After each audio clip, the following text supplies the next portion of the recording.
Hello friends, Sankranti పెద్ద పండగ కదా. పెద్ద పండగకి మేము మా నాయనమ్మ మాకు చేసి పంపించిన పిండి వంటలు ఏంటో చూద్దామండి. సన్నకారపూస, ఇదిగోండి లావుది చక్రాలు అంటాం మేము, మీరు లావు కారపూస అంటారు కదా. అవి లడ్డు, పండగ అంటేనే స్వీట్ కదా. లడ్డూలు, ఇంట్లో తయారు చేసిన లడ్డు, చెక్కలు, అరిసెలు, ఇవి మా నాయనమ్మ మాకు చేసి తీసుకొని వచ్చారు. ఓల్డ్ ఈజ్ గోల్డ్ అంటారు కదా.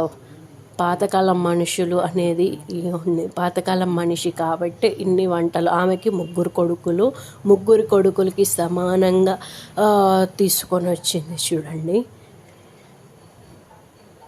మీకు ఈ ఐటమ్స్లో ఏ ఐటమ్ అనేది ఇష్టం అనేది కామెంట్ చేయండి. నాకైతే చక్రాలు, చెక్కలు అంటే బాగా ఇష్టము.